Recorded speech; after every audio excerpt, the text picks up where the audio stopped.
Hello all dear student, most welcome. आज हम बात करने वाले एक नई वैकेंसीज के बारे में, that is the Gujarat energy transmission corporation limited की वैकेंसी, गेटको की वैकेंसी के बारे में, जिसके लिए काफी टाइम से इंतजार किया जा रहा था और अब वो फिलहाल रिलीज कर दी गई है। तो इसके बारे में डिटेल से बात करेंगे और ये एक इलेक्ट्रिकल और सिविल इंजीनियरिंग स्टूडेंट्स के लिए एक अच्छी खुशखबरी है। इसके बारे में डिटेल से कौन-कौन से टॉपिक्स और कंटेंट के बारे में बात करेंगे, सबसे पहले ये देख लेते हैं। इसमें हम बात करेंगे इसका एलिजिबिलिटी क्राइटेरिया क्या रहेगा, एज क्राइटेरिया क्या रहेगा। देन हम बात करेंगे what is the salary and number of vacancies कितनी है। उसके बाद हम बात करेंगे एग्ज़ाम पैटर्न एंड सबसे important how to prepare in very detail we will discuss about it कि हमारी स्ट्रैटेजी क्या होनी चाहिए to get success in this exam. Clear? तो यहाँ पर हमारे पास आपने नोटिफ़िकेशन देख लिया होगा, यहाँ पे हम बहुत कम तरीके से ये बताएँगे एलिजिबिलिटी और सैलरी एग्ज़ाम पैटर्न के बारे में। और सबसे इम्पोर्टेंट फोकस हमारा जो रहेगा, how to prepare for this exam रहेगा। ठीक है? तो सबसे पहले फर्स्ट पॉइंट डिस्कस करते हैं, एलिजिबिलिटी और एज क्राइटेरिया क्या है। देखिए, यहाँ पर हमारे पास 2 टाइप की वैकेंसी है। फर्स्ट है जूनियर इंजीनियरिंग इलेक्ट्रिकल और सेकंड है जूनियर इंजीनियर सिविल की। तो इसमें आपके पास बीई और बीटेक वाले ही स्टूडेंट्स एलिजिबल है। तो सबसे पहले इम्पोर्टेंट चीज़ ये है, जूनियर इंजीनियरिंग इलेक्ट्रिकल में double E branch electrical engineering और triple E electrical and electronics engineering वाले एलिजिबल है। इलेक्ट्रॉनिक्स इंजीनियरिंग से सेपरेट एलिजिबल नहीं है, इलेक्ट्रिकल एंड इलेक्ट्रॉनिक्स होना चाहिए। Please keep this point note. और यहाँ पर हमारे पास बीटेक में सिविल इंजीनियरिंग वाले स्टूडेंट्स एलिजिबल है। इसमें एक एक क्राइटेरिया बहुत ज़रूरी ये है कि आपका जो फर्स्ट ट्रायल में डिग्री क्लियर होना चाहिए, यहाँ पर विद 55% मिनिमम, मिनिमम 55% होने चाहिए। दोनों ही हमारे पास जॉब्स के लिए 55% एग्रीगेट होना चाहिए और इसके लिए एसेंशियल होना चाहिए, कंप्यूटर का बेसिक नॉलेज होना चाहिए, इंग्लिश और गुजराती के ऊपर अच्छी कमांड होनी चाहिए। It is essential but not it is compulsory. Clear? क्योंकि अदर स्टेट के स्टूडेंट्स भी यहाँ पर अलाउ है, तो उसके बारे में भी हम डिटेल से बात करने वाले हैं। क्लियर? तो यहाँ पर देखिएगा अगेन, ये नेक्स्ट है हमारे पास एज क्राइटेरिया के बारे में। एज क्राइटेरिया में अनरिजर्व कैटेगरी वालों के लिए 35 इयर्स है हमारे पास। और उसके बाद EWS, ST, SC, specially and educated educationally backward class जो है हमारे पास, या ईडब्ल्यूएस इकोनॉमिकली वीकर सेक्शन है, उनके लिए 40 इयर्स का हमारे पास एज क्राइटेरिया रहेगा। हालांकि इसमें हमारे पास अलग-अलग हिसाब से यहाँ पे रिलैक्सेशन भी प्रोवाइड किया जाता है पीएच स्टूडेंट्स के लिए या कैटेगरी स्टूडेंट्स के लिए, तो उसके बारे में भी हमारे पास इम्पोर्टेंट चीज़ पता होनी चाहिए। नेक्स्ट हमारे पास देखते हैं, यहाँ पर हमारे पास सैलरी पैकेज क्या रहेगा। सैलरी स्ट्रक्चर जो रहता है, फिक्स रेम्युनरेशन रहता है हमारे पास यहाँ पर। और फिक्स रेम्युनरेशन जो रहता है पर मंथ, यहाँ पे फर्स्ट ईयर आपको सैलरी मिलेगा 37,000 पर मंथ। उसके बाद आपको कंसेक्यूटिवली आपको 39,000, इस तरह से आपको हमारे पास सैलरी स्ट्रक्चर रहेगा। क्लियर? अब यहाँ पे नंबर ऑफ वैकेंसी कितना है वो बात कर लेते हैं। यहाँ पर नंबर ऑफ वैकेंसीज दिया हुआ है, 300 वैकेंसीज है हमारे पास इलेक्ट्रिकल में और 52 वैकेंसीज है किसमें, सिविल इंजीनियरिंग में 300 और सिविल इंजीनियरिंग में 52 वैकेंसीज। हालांकि ये वैकेंसी अब तक हमारे पास क्लियर हो चुकी है, लेकिन इस वैकेंसी में आगे और भी अकॉर्डिंग टू अगर रिक्वायरमेंट होगी तो और भी नंबर ऑफ वैकेंसी इसमें ऐड हो सकती है। अब बात करते हैं क्या अदर स्टेट वाले इसमें एलिजिबल है। इसमें एक पॉइंट है, पेज नंबर 8 पे जाओगे नोटिफिकेशन में पॉइंट दिया हुआ है। इसमें 85% रिजर्व है गुजरात स्टेट के स्टूडेंट्स के लिए। गुजरात के जो डोमिसाइल कैंडिडेट्स हैं उनके लिए 85% रिजर्व है और 15% अदर स्टेट स्टूडेंट्स अलाउड है। 15% अदर स्टेट स्टूडेंट्स अलाउड रहेंगे। क्लियर? तो 85% हमारे पास यहाँ पर according to Gujarat state labour and employment department के अकॉर्डिंग 85% होना जरूरी है। क्लियर? आप जो भी 85% रिप्रेजेंटेशन करेंगे गुजरात डोमिसाइल कैंडिडेट्स, उनके पास जो है गुजरात का डोमिसाइल सर्टिफिकेट होना बहुत जरूरी है। ठीक है? अब इस फॉर्म के लिए अप्लाई ऑनलाइन जो होगा 18 जून से स्टार्ट हो जाएगा और ये जो लिंक है आपको मिलेगा, जो 21 दिन के लिए अवेलेबल रहेगा। नेक्स्ट बात करते हैं हमारे पास वेरी इंपॉर्टेंट, इसका ऑनलाइन एग्जाम जो रहेगा और उसका रिजल्ट और हमारे पास एग्जाम पैटर्न किस तरह से रहेगा, दैट इज वेरी इंपॉर्टेंट। तो यहाँ पर हमारे पास जो है टोटल 100 मार्क्स के 100 मल्टीपल चॉइस क्वेश्चंस रहेंगे, ऑब्जेक्टिव क्वेश्चन होगा और ये कैसा एग्जाम होगा, ऑनलाइन एग्जाम होगा। क्लियर?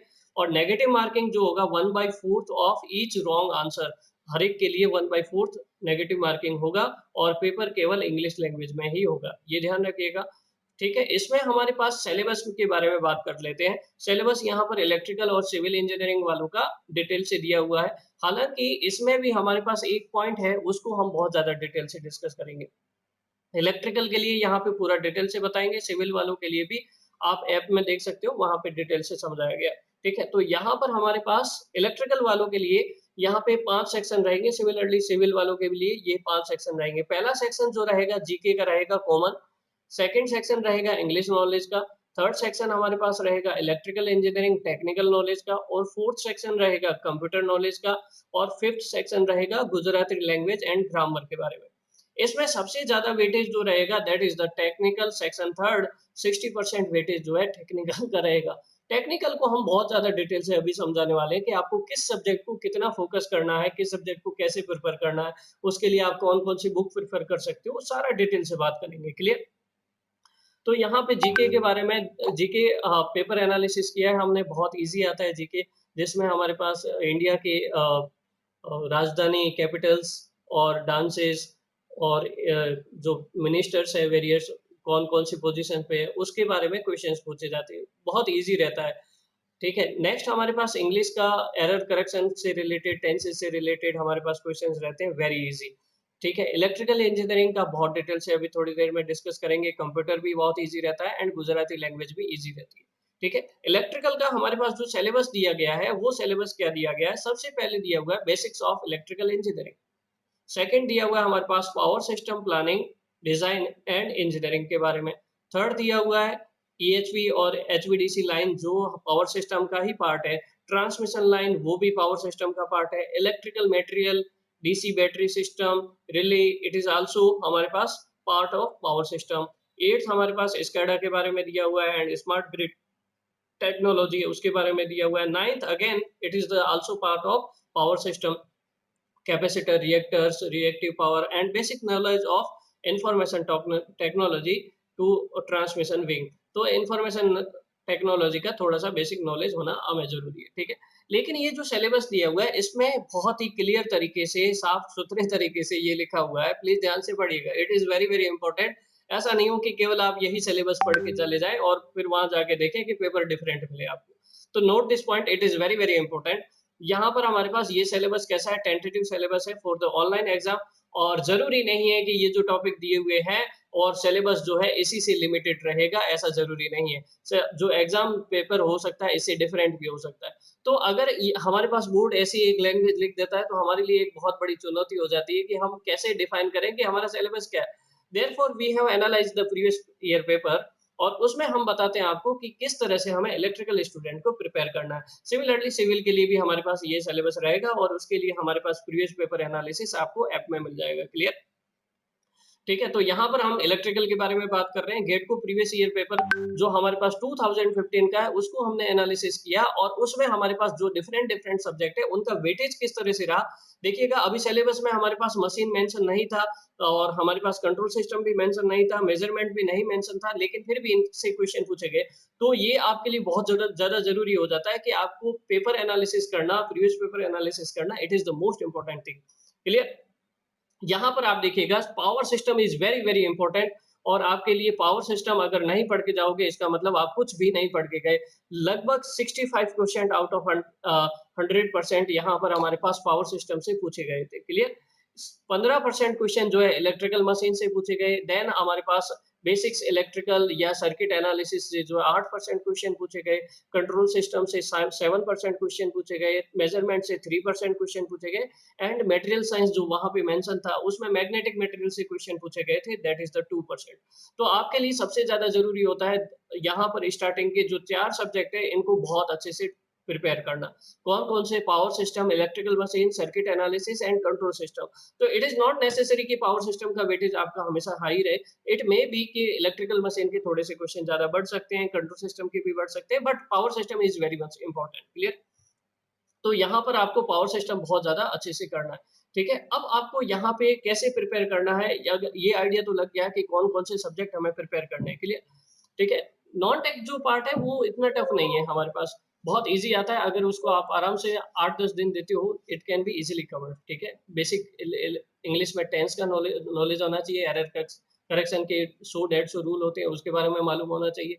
देन आपके पास आप जो जीके की छोटी-सी बुक आती है लूसेंट की, उसको भी आप प्रेफ़र कर सकते हो। तो वहाँ से भी आप इज़िली जीके नॉन टेक का पार्ट कवर कर सकते हो। It will be not a difficult task. यहाँ पर हमारे पास टेक्निकल में कैसे प्रिपेयर करना है, ये एक इम्पोर्टेंट टास्क है। तो यहाँ पर आप जो बुक्स रेफ़र कर सकते हो, बुक्स जो है आपको पावर सिस्टम के तो क्वेश्चन जितनी भी बुक से मिले, ज़्यादा से ज़्यादा क्वेश्चन लगाने हैं। Power system, machine, circuit and control system, ठीक है?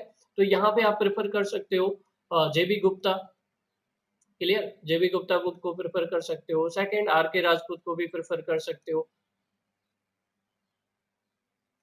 थर्ड एच.सी. राय एक बुक है, उसको भी प्रेफ़र कर सकते हो। अकॉर्डिंग टू योर सूटेबिलिटी सबसे पहले आप देखिएगा जेबी गुप्ता इसलिए मेंशन किया क्योंकि इसमें आपको बहुत ज़्यादा नंबर ऑफ क्वेश्चन्स मिलेंगे और आपका जो सिलेबस है वो लिमिटेड है, आपका वाइड नहीं है, 3-4 सब्जेक्ट है, उसी पे आपको ज़्यादा फ़ोकस करना है, क्लियर? तो इसीलिए आप ज़्यादा से ज़्यादा जो है इन 3-4 सब्जेक्ट के क्वेश्चन्स लगाएँ, क्लियर? तो हमारे पास ये बुक्स से रिलेटेड है। दूसरा आप हमारी हम आपकी हेल्प किस तरह से कर सकते हैं, तो आपको यूट्यूब में प्लेलिस्ट में आपको हमारी पावर सिस्टम के, इलेक्ट्रिकल मशीन के, सर्किट एनालिसिस की, कंट्रोल सिस्टम की प्लेलिस्ट में आपको बहुत सारी वीडियोज़ मिल जाएगी, लाइव क्लासेस की जो है, उसमें हमने बहुत अच्छे से इसको कवर अप किया है। और अगर आप बहुत ज़्यादा डिटेल से अगर आप बहुत ज़्यादा सीरियस हो और really want to prepare for this course, तो डिटेल कोर्स चाहते हो, तो आप हमारा ऐप भी डाउनलोड कर सकते हो। आप प्ले स्टोर पे इंजीनियर्स वेव इंस्टीट्यूट टाइप करेंगे, तो वहाँ से आप जो है हमारा ऐप डाउनलोड कर सकते हो। अदरवाइज़ ये जो वीडियो है इसके डिस्क्रिप्शन लिंक में हम एक लिंक प्रोवाइड करेंगे, वहाँ से भी आप क्या कर सकते हो, इंजीनियर्स वेव इंस्टीट्यूट का एक ऐप डाउनलोड कर सकते हो। साथ ही साथ हमारे टेलीग्राम चैनल और व्हाट्सएप ग्रुप से भी जुड़ सकते हो, जिससे आपको बहुत ही ज़्यादा हेल्प मिलेगा। क्योंकि हम डेली जो है 6 PM to 8 PM live MCQ classes रखते हैं, तो ये लाइव एमसीक्यू क्लासेस आपके लिए, आपके एग्ज़ाम के लिए बहुत ज़्यादा हेल्पफुल रहेगी। तो इस तरह से आप जो है हमारे साथ जुड़ सकते हैं और इसके अलावा भी आपके पास अगर कोई कमेंट हो, कोई डाउट हो, कोई भी क्वेरी हो तो आप कमेंट कर सकते हो, हमें बता सकते हो। We always ready to help you. Till then thank you so much फिर मिलेंगे।